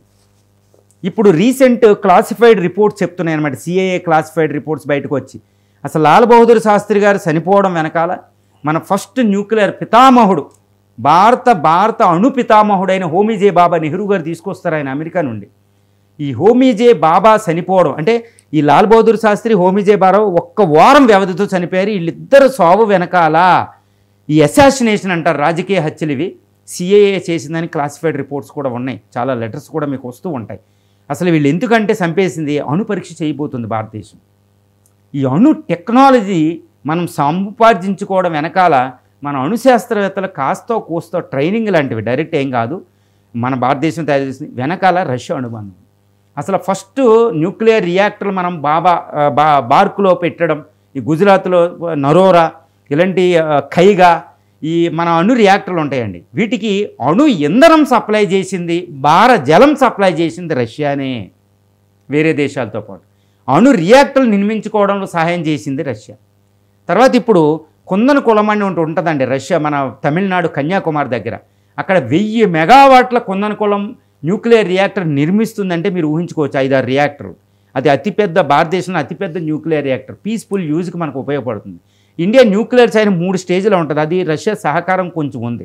ఈ విధంగా వచ్చే కొన్ని సంవత్సరాల్లో 20 న్యూక్లియర్ రియాక్టర్లు మనం రష్యా నుంచి తెచ్చుకోబోతున్నాం. ఇంకా న్యూక్లియర్ టెక్నాలజీలో అమెరికా, రష్యాలకు మించిన దేశమేం ఉండదు. దాని సహకారం మనకి పరోక్షంగా చాలా విషయాల్లో మనకి ఉంది అనేది ఇక్కడ తెలుస్తుందన్నమాట. మొట్టమొదటి న్యూక్లియర్ టెస్ట్ 1974లో చేస్తే, ప్రపంచమంతా మనల్ని ఏకాకి చేస్తే రష్యా మనకు సపోర్ట్ చేసింది ఇందిరాగాంధీ. అదేవిధంగా 1998లో మనం న్యూక్లియర్ టెస్ట్ చేస్తే, అణుపరీక్ష చేస్తే వాజ్పేయి గారి టైంలో ప్రపంచమంతా అన్నీ ఖరీదించిన రష్యా మనకి కంగ్రాచులేషన్ చెప్పింది. సో ఈ అణు ఒప్పందమే కాదు, తర్వాత మన మీద ఆంక్షలకు అది వెళ్తే వీటో పవర్ చేసేది. సో అణు టెక్నాలజీ భారతదేశం సముపార్జించుకోవడంలో సహాయ సహకారాలు ఇచ్చింది. క్రిటికల్ టెక్నాలజీ క్రిటికల్ టైంలో ఇవ్వడం వెనకాల మన భారతదేశానికి రష్యా ఇచ్చిన సహకారం అంటే అది మాటలతో చెప్పలేము. ఇక స్పేస్ టెక్నాలజీ విషయంలో భారత్కి రష్యాకి మధ్య బంధం ఎలా ఉంది? ఎందుకంటే ఇందిరాగాంధీ హయాంలో రాకేష్ శర్మని అంతరిక్షంలోకి పంపింది రష్యానే కదా. సో అప్పటి నుంచి ఇప్పటి వరకు ఈ స్పేస్ టెక్నాలజీలో రిలేషన్ ఏ రకంగా ఉంది అంటే ఏం చెప్తారు? ఎస్ అండి, 1975లో ఇందిరాగాంధీ ప్రధానిగా ఉన్న సమయంలో ఢిల్లీ నుంచి ఒకళ్ళకి ఫోన్ చేస్తుంది. ఎవరనుకున్నారు? భూమి మీద లేని వ్యక్తి రాకేష్ శర్మ. మొట్టమొదటి వ్యామగామి అంతరిక్షంలోకి వెళ్ళింది భారతీయుడు రాకేష్ శర్మ. ఈ రాకేష్ శర్మ అంతరిక్షంలోకి వెళ్ళింది. ఇప్పటికీ ఇంకా భారతీయులు మనం ఎవరు అంతరిక్షంలో పంపించలే, ఇప్పుడు పంపిస్తున్నాం. ఇప్పుడు వచ్చే 2-3 సంవత్సరాల మొట్టమొదటి భారతీయుడు భారత ఉపగ్రహంలో అంతరిక్షంలోకి వెళ్ళబోతున్నాడు. కానీ ఇప్పుడు ఇంకా వెళ్ళలేదు. కానీ 1975లోనే మన భారతీయుడిని, మన భారతీయుల కోసం, మన స్నేహ బంధం ఉంటుంది కదండి, నేను ఏదన్నా సంపాదిస్తే నా స్నేహితుడికి ఫస్ట్ ఇవ్వాలని రష్యా తన టెక్నాలజీని ఉపయోగించి అది ప్రయోగించే ఉపగ్రహంలో రాకేష్ శర్మని అంతరిక్షంలో పంపించింది. అప్పుడు ఇందిరా ఢిల్లీ నుంచి ఫోన్ చేసి రాకేష్ శర్మతో మాట్లాడొద్దంట. నువ్వు అక్కడ నుంచి ఏం మాట్లాడాలనుకుంటున్నావు, భారతదేశం ఎలా కనిపిస్తుంది నీకని ఇందిరాగాంధీ అడుగుతుందనమాట. రాకేష్ శర్మ గారు చెప్తారు. ఆయన సమాధానం ఎలా ఉంటుందో తెలుసా? సారే జహాజే హచ్చా, అంతే ఆయన సమాధానం. చూడండి, ఇందిరాగాంధీ కళ్ళంట నీళ్ళు శ్రీ అంట. ఒక అద్భుతం అనమాట. ఇది ఎవరిచ్చారు మనకి ఇది సాకారం అయ్యేదంటే రష్యా, అప్పుడున్న యుఎస్ఎస్ఆర్, మన భారతీయ అంతరిక్షంలో. అది మన బంధం. ఈ అంతరిక్షంలో మొట్టమొదటి ఆర్యభట్ట శాటిలైట్ని తయారు చేయడంలో రష్యా మనకి హెల్ప్ చేసింది. ఇస్రోలు నిర్మాణంలో ఉపయోగించింది. అహ్మదాబాద్లో ఫిజికల్ రీసెర్చ్ ల్యాబొరేటరీస్ ఉంటుంది స్పేస్కి, చాలా దాన్ని ఉపయోగించింది. బెంగళూరు హసన్లో రాకెట్, ఇందులో మనకు రష్యా సహకారం ఉంది. తర్వాత తుంబా రాకెట్ స్టేషన్ దగ్గర ఉంది, శ్రీహరికోట రాకెట్ స్టేషన్ దగ్గర ఉంది. అబ్దుల్ కలాం ఎన్నోసార్లు మన స్పేస్, విక్రమ్ సారాభాయిలు, వీళ్ళందరూ విక్రమ్ పితామహుడు అనమాట. ఇండియన్ అంతరిక్ష ప్రయోగాలకి అంతరిక్ష పితామహుడు ఎవరంటే విక్రమ్ సారాభాయ్. ఆయన కూడా నెహ్రూ తీసుకొస్తారు, అమెరికాలో ఉన్న ఆయన. విక్రమ్ సారాభాయ్ శిష్యులే ఈ అబ్దుల్ కలాంలు. వీళ్ళందరినీ తీసుకొచ్చి అద్భుతం చేసిన ఆయన ఎవరంటే రష్యా సహకారం అక్కడ మనకు ఉంది. నేను చెప్తున్నాను, ఆర్యభట్ట మొట్టమొదటి ఉపగ్రహం సైకిల్ మీద తీసుకెళ్ళిన వాళ్ళు ఈరోజు పిఎస్ఎల్వి, ఏఎస్ఎల్వి, ఎస్ఎల్వి, పిఎస్ఎల్వి, అదేవిధంగా తర్వాత ఇప్పుడు జిఎస్ఎల్విలో క్రయోజనిక్ ఇంజన్ అనగానే రష్యా గుర్తవుతుంది. రష్యా మనకి క్రయోజనిక్ ఇంజన్లు ఇస్తుంది. ఫస్ట్ అమెరికాని కాదని క్రయోజనిక్ ఇంజన్లు ఇస్తుందండి. ఇది S-400 మిసైల్ విషయంలో అమెరికాని కాదని మనకి తెచ్చుకున్నాం. S-400 ఇచ్చింది, ఎవరికి ఇవ్వలే. కార్ట్స్ అనే ఒక ఒప్పందాన్ని కాదని. ఈరోజు క్రయోజనిక్ ఇంజన్లు లేకపోతే ఈరోజు మన జిఎస్ఎల్వి ఉండదు. జిఎస్ఎల్వి అంటే ఒక కమ్యూనికేషన్ శాటిలైట్. ఇప్పుడు రిమోట్ సెన్సింగ్ కాకుండా కమ్యూనికేషన్ శాటిలైట్ ఉంటుంది, ఇన్శాట్ అని. అవి 4000 కిలోగ్రాములు ఉన్న శాటిలైట్ ఈరోజు అంతరిక్షంలోకి వెళ్తుందంటే రష్యా ఇచ్చిన క్రయోజనిక్ ఇంజన్లు. తర్వాత క్రయోజనిక్ ఇంజన్ మనం తయారు చేసుకున్నాం మహేంద్రగిరి దగ్గర. ఆ టెక్నాలజీ, ఆ ఇచ్చిన క్రయోజనిక్ ఇంజన్ మోడల్లోనే మనం క్రయోజనిక్ ఇంజన్లు తయారు చేసుకున్నాం. అంటే రష్యా సహకారం ఉంది కదా. సో అంతరిక్షంలో కానీ న్యూక్లియర్ టెక్నాలజీలో, ముఖ్యంగా అంతరిక్ష రంగంలో ఈరోజు ఇస్రో ప్రపంచంలోని 6 పెద్ద దేశాల సరసన మనం ఉన్నాం. అంతరిక్షంలో 6th లార్జెస్ట్ పవర్ ఇండియా ఈరోజు ఉండడం వెనకాల మన స్నేహితుడు, భారత స్నేహితుడు రష్యా సహకారం ఉంది అనడంలో ఎటువంటి సందేహం ఎవరికి అవసరం లే. కానీ భారతీయులు స్వయం కృషితో సంపాదించి చేసుకునేటప్పుడు ఎక్కడైనా క్రిటికల్గా కావాలంటే వెంటనే క్రయోజనిక్ టైప్లో మనకి ఇస్తుంది. సో మనకి ముళ్ళబాట వేసింది, తర్వాత ముళ్ళబాటని పూలబాటగా చేసింది అది. తర్వాత ఈరోజు చంద్రాయన ప్రయోగించామంటే దాని వెనకాల మనకి సహకారం ఇచ్చింది రష్యా. అనుబంధం కూడా ఉంది. అందువల్లే మన బైకునూరు అంటే కజకిస్తాన్లో ఉంటుంది. అక్కడి నుంచి ఎక్కువ శాటిలైట్లు మనం ప్రయోగించామంటే మీకు ఆశ్చర్యం వేస్తుంది. సో ఎక్కువ బైకునూరు మనం ఉపయోగించుకున్నాం ఇస్రోకి, మన శ్రీహరికోట ముందు. సో ఏ విధంగా చూసినా ఈ రష్యా మనకి వేసిన పూల బాట మీద మనం ఈరోజు ఇస్రో 6వ అతిపెద్ద స్పేస్ పవర్గా నిలబడ్డామండి. ఇక రాజకీయంగా చూస్తే భారత్లో ప్రజాస్వామ్యం ఉంది, రష్యా అయితే కమ్యూనిస్ట్ పాలన. ప్రజాస్వామ్యం, కమ్యూనిజం ఈ రెండు కూడా పరస్పరంగా విరుద్ధమైనవి. కానీ రాజకీయంగా మంచి బంధం ఉంది భారత్ రష్యాల మధ్య. కారణం ఏంటి? ఎస్ అండి, అసలు భారతదేశం ప్రజాస్వామ్య దేశం.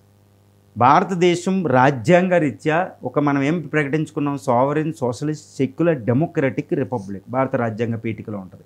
ప్రజాస్వామ్య దేశం, అద్భుతమైన దేశం. కానీ అటు రష్యా, యుఎస్ఎస్ఆర్ కమ్యూనిస్ట్ దేశం. ఇక్కడ ప్రజాస్వామ్యం పరడి వెళ్ళేది, అద్భుతమైన ఎన్నికలు ఉంటాయి, కానీ అక్కడ నియంత్రణ ఉంటారు. ఇప్పుడు పుతిన్ గారు చూడండి, 20 సంవత్సరాలు ఒకప్పుడు స్టాలిన్ భయం, ప్రపంచం భయపడేది స్టాలిన్. తర్వాత క్రుచేవ్, బిజేవ్ అంటే భయపడేది. ఆ నియంత్రణ ఉంటారు అక్కడ. ప్రజాస్వామ్యం ఉండదు. Communist nation. ఇక్కడ పూర్తిగా ప్రజాస్వామ్యం. ఏళ్ళిద్దరి మధ్య స్నేహం ఏంటి? అసలు ఆశ్చర్యం వేద్దాం. పరస్పర విరుద్ధాలు. అసలు ఏళ్ళిద్దరి మధ్య స్నేహం ఏంటి? చూడండి, కర్ణుడు, దుర్యోధనుడు, దళపతి సినిమా కూడా చూసాం. కర్ణుడు ఒక అద్భుతమైన పర్సన్, అసలు తిరుగులేనివాడు, ధర్మాత్ముడు. చూడండి, దాన, వీర, సూర, కర్ణ. అసలు కర్ణుడిని పాజిటివ్గా చూస్తాం. దుర్యోధనుడు దుష్టుడు. వీళ్ళిద్దరి మధ్య స్నేహం ఏంటరా? ఒక రకంగా కర్ణుడు తన 5 అన్నాదమ్ములను వదులుకొని తెలిసిన శ్రీకృష్ణుడు చెప్పిన తర్వాత చేసినట్టు మన స్నేహం ఉంటుంది చూడండి. అసలు నేను అంటే ఈ పోలిక ఎందుకు చెప్తున్నానంటే పరస్పర విరుద్ధాలు ఇవి. ప్రజాస్వామ్యం అటు కమ్యూనిస్ట్ నేషన్. ఎలా కుదిరింది వీళ్ళిద్దరికీ? ప్రపంచం ఆశ్చర్యపోద్ది అనమాట. అసలు ఇది ఎప్పుడూ మన మధ్యన ప్రతిబంధం కాలేదు. ఇది మీరు అన్న క్వశ్చన్ సూపర్, అసలు మామూలు విషయం క్వశ్చన్ కాదండి. ఇది చాలా బ్యూటిఫుల్ అనమాట. అక్కడ ఎవ్వరు ఎంత నియంత్రణ ఉన్నా ఇక్కడ వేరు. అక్కడ పుతిన్ ఉన్నా ఇక్కడ మోడీ ప్రజాస్వామ్య బద్ధంగా 3వ ఎన్నికల్లో కొయిలేషన్ గవర్నమెంట్ అలా వెళ్ళినా వాళ్ళిద్దరి మధ్య బంధం ఎలా ఉంటుందంటే ఒక అద్భుత బంధం. ఈ రాజకీయ పరస్పర విరుద్ధాలు ఉండదు. ఒక రకంగా అమెరికా ప్రజాస్వామ్య దేశం, ప్రపంచంలో మేము మాతృక అంటారు ప్రజాస్వామ్యం, మన ప్రజాస్వామ్యంలో అతిపెద్ద దేశం. మన ఇద్దరి మధ్య ప్రజాస్వామ్య దేశాల మధ్య అంత సంబంధాలు లేవు. అది మనం ఎప్పుడు శత్రుగా చూస్తాం దాన్ని. అది ఎప్పుడు మనల్ని నమ్మదో, మనం ఎప్పుడు వాళ్ళ అమెరికాని అయితే నమ్మే ప్రసక్తి లేదు రష్యాని నమ్మినట్టు. అది కమ్యూనిస్టు దేశమైన, ఇప్పుడు చైనా మనం కమ్యూనిస్టు దేశం అవడాలి ఎంత శత్రుత్వం ఉంది, రష్యా విషయంలో అది ఉండదు. ఇది ఒక అద్భుతమైన బంధం, ఎందుకంటే రాజకీయాలకు అతీతం, అర్థమైందా, ఐడియాలజీ సైద్ధాంతికతలకే అతీతమైన ఒక అద్భుతమైన స్నేహబంధం. తర్వాత భౌగోళికంగా అతీతమైనది, ఎక్కడ ఎంత దూరం అన్నామనక అది ఎక్కడో నార్త్ ధ్రువం దగ్గర ఉంటుంది, అది ఆర్కిటిక్ దగ్గర, మనం ఎక్కడో సదరన్ పోల్ దగ్గర ఉంటాం. అయినా ఇది కూడా అంతరం కాలే, అసలు ఎక్కడ బార్డర్ లేదు, అంటే ఎక్కడో పసిఫిక్ ఓషన్ దగ్గర, అది మనం ఇండియన్ ఓషన్, అది కూడా బంధం కాదు. ఇక సైద్ధాంతికతలు ఏం చేస్తాయి?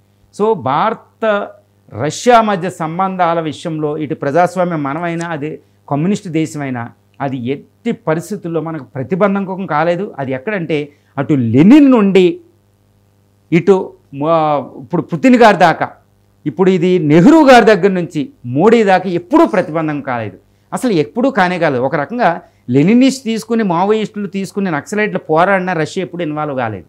అరే మా లెనినిస్టులు చంపేస్తారని ఇటు చైనా అని వచ్చింది, కానీ అసలు ఈ విషయంలో స్నేహం స్నేహం స్నేహం అంతే.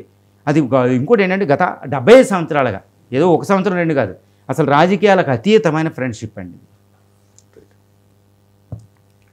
వీటో పవర్ ఉన్న 5 దేశాల్లో రష్యా ఒకటి. అంతర్జాతీయ రాజకీయాల విషయానికి వస్తే భారత్ రష్యాకి ఉన్న వీటో పవర్ రక్షణలో ఉంది అంటారు, నిజమేనా? ఎస్ అండి. ఇప్పుడు అసలు భారతదేశానికి రష్యా వీటో పవర్ లేకపోతే, రష్యా ఇప్పుడు ఐక్యరాజ్య సమితి ఉంటుంది, ఐక్యరాజ్య సమితిలో జనరల్ అసెంబ్లీ భద్రతా సమితి అని ఉంటుంది, UNSC, United nation security council అని. ఇక జనరల్ అసెంబ్లీ అని జిఏ ఒకటి ఉంటుంది, అది పక్కన పెట్టేయండి. ఈ సెక్యూరిటీ కౌన్సిల్ అనే భద్రతా సమితి చాలా ప్రధానం. ఈ భద్రతా సమితి ఏంటంటే పనిష్ చేయగలదు ఏ దేశాన్ని అని. ఐక్యరాజ్య సమితి భద్రతా సమితిలో 5 శాశ్వత సభ్య దేశాలు ఉంటాయి, America, Britain, France, China, Russia. ఈ 5 శాశ్వత సభ్య దేశాలకి వీటో పవర్ ఉంటుంది. ఈ ఒక్కటి వీటో పవర్ చేసినా అది వీగిపోద్ది అనమాట. వీటో పవరు 1951లో ఒక చిన్న ఉదాహరణ చెప్తాను. అప్పుడే స్వతంత్రం వచ్చింది భారతదేశానికి. 1948లో భారత్ పాకిస్తాన్లో యుద్ధం చేసాం. ఈ భారత్ ఏం చేసింది, యుఎన్ సెక్యూరిటీ కౌన్సిల్ దగ్గరికి జమ్మూ కాశ్మీర్ ఇష్యూని తీసుకెళ్ళింది నెహ్రూ గారు.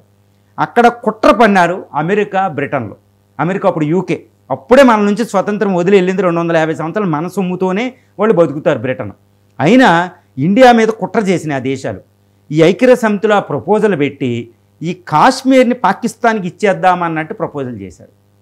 దీన్ని అప్పుడే వచ్చిన రష్యా, అంటే ఒక రకంగా స్టాలిన్ గారు ఉన్నారన్నమాట, వెంటనే భారతదేశాన్ని ఎగ్నెస్ట్గా మీరు వస్తారని వీటో పవర్ చేసింది. అంతే, అది వీగిపోయింది. లేకపోతే మన పరిస్థితి 1951లోనే వీటో పవర్ అలాగే జరిగింది, మళ్ళీ వీటో పవర్ చేసింది. తర్వాత 1961లో పోర్చుగీసు నెదర్లాండ్స్ ఒక ఒప్పందం, ఒక రెజల్యూషన్ పాస్ అయిపోయిందనమాట భద్రతా సమితిలో, జనరల్ అసెంబ్లీలో. అప్పుడు ఏంది, నెహ్రూ గారికి ఎగ్నెస్ట్గా మన గోవా పోర్చుగీస్కి ఇచ్చేయాలని, మనం ఏదో యుద్ధ పిపాసులుగా ప్రకటించడానికి, యుద్ధ నేషన్ అన్నట్టు. అప్పుడు కూడా వీటో పవర్ చేసింది. ఇలాంటి కొన్ని ఉదాహరణలు చెప్తానండి. కార్గిల్ యుద్ధంలో ఎప్పుడైనా ఇప్పటి వరకు సుమారు భారతదేశం కోసం రష్యా సుమారు 30 సార్లు వీటో పవర్ను ఉపయోగించుకుందంట. తన 100వ వీటో పవర్ను ఉపయోగించింది కూడా ఇండియాని రక్షించడానికే. అసలు ఐక్యరాజ్య సమితిలో రష్యా వీటో పవర్ రక్షణలో మనం ఉన్నామని చెప్పొచ్చు. రష్యా వీటో పవర్ రక్షణలో భారతదేశం అని మాట పెట్టవచ్చండి. రష్యా వీటో పవర్ అక్కడ ఉంది కాబట్టి అమెరికా, బ్రిటన్, ఈ చైనాలు ఎటువంటి వెస్ట్రన్ కంట్రీస్ ఎటువంటి కుయుక్తులు చేయలేకపోయింది. సో రష్యా వీటో పవర్, మనకు వీటో పవర్ లేకపోయినా అక్కడ ఉన్న ఈరోజు powerful nation India, powerful nation. అసలు రష్యా అవసరం మనకు లేదు, కానీ వీటో పవర్ విషయంలో ఇంకా దాని మీద డిపెండ్ అయ్యి ఉన్నాం. ఎందుకంటే చైనా చాలా డేంజరస్. అమెరికాని ఎప్పుడు నమ్మాలో తెలియదు, అమెరికా మనం ఎప్పుడు నమ్మలేము, అమెరికా ఎక్కువ ప్రపోజల్ చేసింది మన మీద. అటు బ్రిటన్, ఫ్రాన్స్ అని నమ్మలేం, కానీ రష్యా వీటో పవర్ మనల్ని రక్షిస్తుంది. ప్రపంచంలో రష్యా ఏ దేశానికి కూడా అన్నిసార్లు వీటో పవర్ను ఉపయోగించలేదు. భారతదేశ రక్షణకు మేము ఉన్నాం, ఇదిగో మీకు భరోసా, మీరు ఏ స్థితిలో ఉన్నా మా వీటో పవర్ని మేము ప్రయోగించి మిమ్మల్ని రక్షిస్తామని అంతర్జాతీయంగా భారత రక్షణకి ఇచ్చింది రష్యా వీటో పవర్. అందుకే ఈ విషయం తెలిసి కూడా భారతీయులు రష్యా అంటే ఎంత రుణపడి ఉన్నాం బా, ఈ రుణాన్ని తీర్చుకోగలమా, అసలు రష్యా మనకు చేసిన సహాయాన్ని అని నిజంగా మనం రుణం కూడా తీర్చుకోలేమండి. రష్యా రుణం అంత విధంగా మనకి రష్యా వీటో రక్షణ మనకు ఉందంటే ఆశ్చర్యం వేస్తుంది, ప్రపంచాన్ని అంతటికి ఆశ్చర్యపోదు. మన దేశంలో కేంద్రంలో ఎవరు అధికారంలో ఉన్నా, అప్పుడు కాంగ్రెస్ కానీ ఇప్పుడు భారతీయ జనతా పార్టీ కానీ, అంతర్గత రాజకీయాలకు అతీతంగా రష్యాతో మన బంధం కొనసాగుతోంది. అది ఎలా సాధ్యమైంది? ఇది చాలా ఇంట్రెస్టింగ్ క్వశ్చన్ అండి. మొట్టమొదటి ప్రధాని నెహ్రూ, ఆయన ఎవరు? కాంగ్రెస్, ఇండియన్ నేషనల్ కాంగ్రెస్. తర్వాత ఎవరు? లాల్ బహదూర్ శాస్త్రి, ఇండియన్ నేషనల్ కాంగ్రెస్. తర్వాత ఇందిరాగాంధీ, ఇండియన్ నేషనల్ కాంగ్రెస్. ఇందిరాగాంధీ తర్వాత కొంతకాలం జనతా పార్టీ వస్తుంది, అది అమెరికా వైపు మొగ్గు చూపింది. కానీ ఈ జనతా గవర్నమెంట్ కూడా అటు రష్యాతో స్నేహాన్ని వదల, అది చాలా వాటర్ షెడ్ అండి ఇండియన్ పాలిటిక్స్లో. తర్వాత కొయిలేషన్ గవర్నమెంట్స్ వచ్చినాయి, ఇటు బీజేపీ వచ్చింది, ఇటు సిపిఐఎం కూడా కొన్ని సందర్భాల్లో అధికారంలోకి వచ్చింది కొయిలేషన్ గవర్నమెంట్లో. ఇటు సిపిఐఎం ఉన్న, సిపిఐ పార్టీలు ఉన్న, లెఫ్ట్ పార్టీలు ఉన్న, ఇటు రైట్ వింగ్ పొలిటికల్ పార్టీ అయిన బీజేపీ ఉన్న, ఇండియన్ నేషనల్ కాంగ్రెస్ ఉన్న, ఏ పొలిటికల్ పార్టీ పవర్లో ఉంది హస్తినాలో అనేది ఇంపార్టెంట్ కాదు. వాళ్ళు ఎవరైనా రష్యాతో ఒక అద్భుతమైన బంధాన్ని అలా కొనసాగించారండి. ఇది ఏంటి విచిత్రం అనిపిస్తుంది. ఇప్పుడు మోడీ గారు అంటారు, నేను నెహ్రూ పేరుని చేర్పేద్దాం. అసలు నెహ్రూయే ఎక్కువ బంధం ఏర్పాటు చేశారు రష్యా. కానీ మోడీ గారు మాత్రం రష్యా బంధాన్ని వదులుకోలేదు. గుర్తుపెట్టుకోవాలి మనం. ఈవెన్ జనతా ప్రభుత్వం మొరార్జీ దేశాయ్, చరణ్ సింగ్ గవర్నమెంట్లు కూడా అమెరికాని ఎక్కువ, అమెరికా అధ్యక్షుడు కూడా ఇక్కడ తీసుకొస్తారు వాళ్ళు. అసలు ఆ మోడల్ ప్లానింగ్లు టైంని కూడా బయటికి వెళ్తారు కొంతవరకు. కానీ రష్యాతో బంధాన్ని మాత్రం జనతా ప్రభుత్వం వదల, దానికి తెలుసు. ఈవెన్ పివి నరసింహారావు గారు ఎన్ని విపత్తులు ఉన్న 1993లో బోరిస్ ఎల్సిన్ గారు ఇక్కడికి వస్తారు, మన వాళ్ళు వెళ్తారు. ఒప్పందం చూడండి.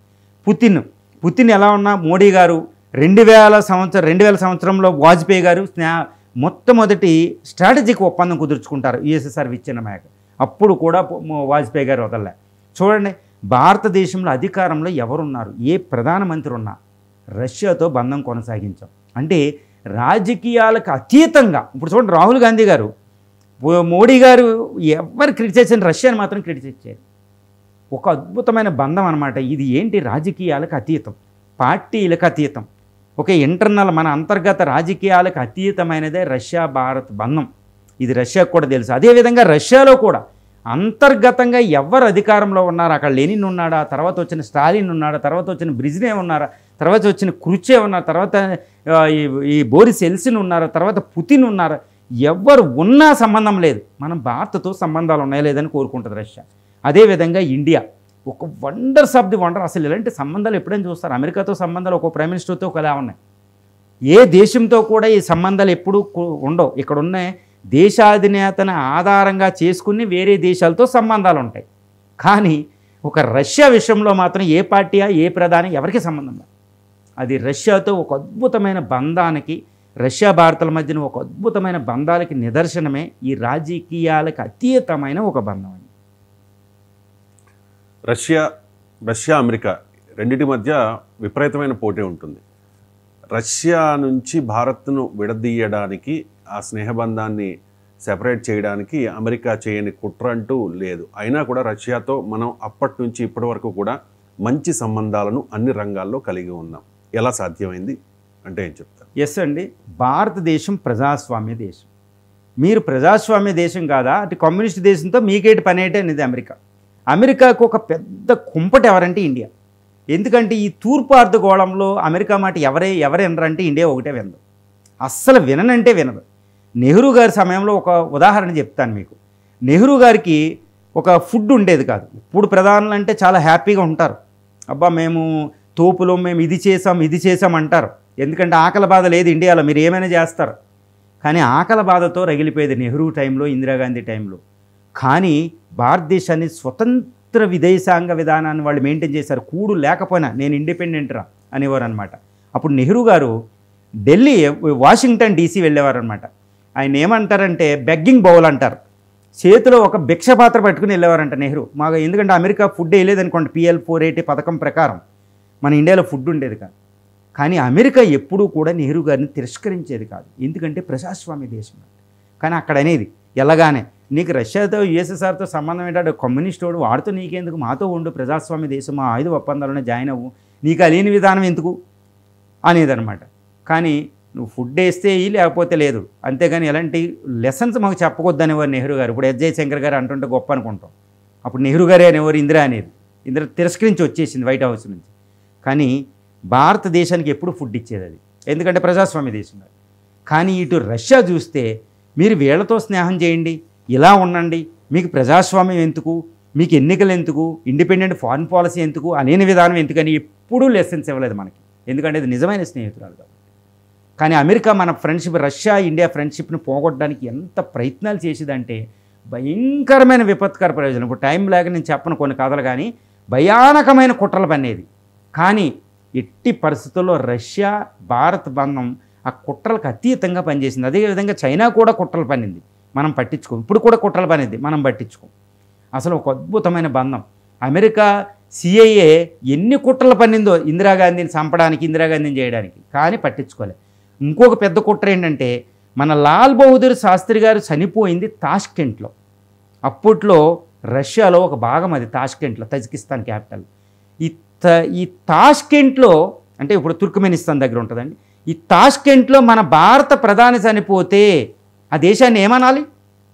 చనిపోయింది సిఐఏ వాళ్ళ, అమెరికా ఇంటెలిజెన్స్ సీక్రెట్ ఏజెన్సీ. మన భారత ప్రధాని అక్కడ చంపేశారు. క్లాసిఫైడ్ రిపోర్ట్ చాలా వరకు చెప్తున్నాయి ఈ విషయం మీద, నేను చెప్పేది కాదు. భారత ప్రధాని ఒక దేశంలో చనిపోతే ఆ దేశాన్ని మనం శత్రువుగా భావిస్తాం కదా.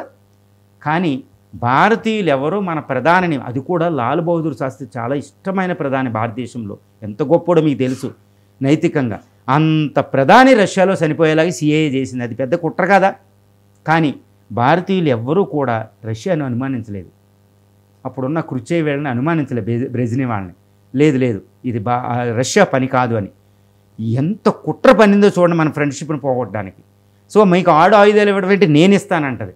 వీడు ఆయుధాలు టెక్నాలజీ ఎవరు? సో ప్రతి విషయంలో ఈవెన్ 1990 రష్యా విచ్ఛిన్నమైన తర్వాత అదో పేద దేశం, దాంతో మీకెందుకు అనేది మొదలెట్టేది. కానీ ఆర్థికంగా నువ్వు ఎంత ట్రేడ్ ఉన్నా మేము రష్యాని అయితే వదులుకోమంటూ రష్యా భారత్తో స్నేహం కొనసాగిస్తూనే ఉంది. అది అమెరికా కుయుక్తులకు వ్యతిరేకంగా చేస్తూనే ఉంది. రష్యా భారత్ల మధ్య బంధం ఈనాటిది కాదు, ఎప్పటి నుంచో ఉంది. కానీ ఈ మధ్య కాలంలో రష్యా చైనాల మధ్య కూడా బంధం పెరుగుతోంది. సో ఏదో పానకంలో పుడకేదో అంటారు కదా సార్, అలాగా చైనా ఎంటర్ అయిపోయింది ఇప్పుడు రష్యాకి భారత్కి మధ్యలో. ఆ ఎఫెక్ట్ ఏ రకంగా ఉండవచ్చు రష్యా భారత్ సంబంధాల్లో? ఎస్ అండి, ఇప్పుడు ఆర్థికంగా చూసుకుంటే రష్యా చైనా బంధం చాలా పెద్దది. ఎందుకంటే రష్యా యొక్క పెద్ద ట్రేడింగ్ పార్ట్నరు చైనా, రష్యాకి పెద్ద అండ చైనా. ఎందుకంటే అమెరికా శత్రువుని ఎదుర్కోవాలంటే ఇటు రష్యా చైనాలు బలపడ్డాయి. అదేవిధంగా ఆర్థికంగా కాకుండా ఆయుధ మార్కెట్ కూడా ఎక్కువ ఆయుధాలు కొనేది చైనా. అదేవిధంగా దానికి ఏ విధమైన సహాయం చేసేది అదే, ఎక్కువ ఆయిల్ దాని దగ్గర కొని ఎక్కువ డబ్బులు ఇస్తుంది. అంటే ఇప్పుడు రష్యా చైనా మీద ఆధారపడిపోయింది. కానీ ఇటు చైనా భారత్కి చెంది భారత్ను అణగదొక్కాలి. అందుకే రష్యాకి ఎప్పుడు చెప్పేది చైనా అనమాట, అంటే మీరు ఇంకా ఇండియాతో సంబంధాలు వదులుకోండి అన్నట్టు మాట్లాడుతుంది. ఇది ఇప్పుడు రష్యా భారత సంబంధాలకి పెద్ద ప్రతిబంధకం ఇటు చైనా రష్యాల మధ్య బంధం పెరగడం. అయినప్పటికీ రష్యా చాలా జాగ్రత్తగా వ్యవహరిస్తుంది. పుతిన్ గారు కూడా చాలా జాగ్రత్తగా వ్యవహరిస్తారు. మీకు దానికి ఉదాహరణ ఏంటంటే షాంఘై కోఆపరేషన్ ఆర్గనైజేషన్ అని ఒకటి ఉంటుందండి. ఇందులో 5 పెద్ద దేశాలు ఉంటాయి. ఇందులో ఇటు రష్యా ఉంటుంది, చైనా ఉంటుంది, ఇండియా ఉంటుంది. ఈ షాంఘై కోఆపరేషన్ ఆర్గనైజేషన్లో ఎక్కువ పెద్ద అన్న పాత్ర పోషించే చైనా. దాన్ని అణగదొక్కాలంటే ఇటు ఇండియాని అందులో పెట్టాలి, రష్యా ఇండియాని అందులోకి తీసుకెళ్ళింది. అర్థమైందండి? ఈ విధంగా రష్యా చాలా బ్యాలెన్స్డ్ రిలేషన్షిప్ మెయింటైన్ చేస్తుంది. ఇక్కడ చాలా పెద్ద విషయం ఏంటంటే చైనా ఎన్ని చెప్పినా రష్యా వినదు. ఎందుకంటే వాళ్ళిద్దరూ ఒకటి ఏకమైంది, బద్ధ శత్రువు, వాళ్ళ ఉమ్మడి శత్రువు అయిన అమెరికాకి ఎగ్నెస్ట్గా కానీ వాళ్ళిద్దరి మధ్యన స్నేహం ఉండదు కమ్యూనిస్ట్ దేశాలైన. అందుకే ఎందుకంటే 1969లో రష్యా ఇటు చైనా యుద్ధం చేసుకున్నాయి. వాళ్ళకి బోర్డర్ ప్రాబ్లం ఉన్నాయి మంగోలియా దగ్గర. వ్లాడివోస్తోక్ పోర్ట్ నాదే అంటది. సైబీరియాని ఎప్పుడు ఆక్యుపై చేద్దో తెలియదు, అక్కడ పాపులేషన్ తక్కువ ఉంటుంది. చైనాకు అవసరం ఎక్కువ అంటే ఆర్థిక వనరులు ఉంటాయి. సైబీరియా అంటే అది హాట్స్పాట్ అనమాట, ఆర్థిక వనరులు ఎక్కువ ఉన్నది. సో ఏ టైంలో వాళ్ళిద్దరి మధ్య అనుమానాలు. అందుకే రష్యా చైనాతో ఎంత సంబంధాలు ఉన్నా ఇండియాని మాత్రం పోగొట్టుకోదు. ఇంకోటి అంటే రష్యా చైనాకి ఎన్ని ఆయుధాలు అమ్మినా వాళ్ళు టెక్నాలజీ ట్రాన్స్ఫర్ చేయదు. ఇదే నేను చెప్పేదానికి ఉదాహరణ. కానీ భారత్కి టెక్నాలజీ ఇస్తుంది, S-400 S-500 technology, Sukhoi technology కూడా ఇస్తుంది. కానీ వాళ్ళకి ఆయుధాలే అమ్మిద్ది, టెక్నాలజీ అవ్వదు. ఇది ఒకటే ప్రబల ఉదాహరణ. అంటే రష్యా ఎప్పుడు చైనాని నమ్మదు, రష్యా ఎప్పుడు ఇండియాని నమ్మింది, ఇండియా ఎప్పుడు రష్యాని నమ్మింది. కాబట్టి చైనా ఎంత కుయుక్తులు ఎంత బంధాలున్నా రష్యా ఇండియా సంబంధాలకి చైనా అనేది ప్రతిబంధకం కాదు. ఎందుకంటే రష్యాకి చైనాకి మధ్య ఉన్న అనుమానాలు.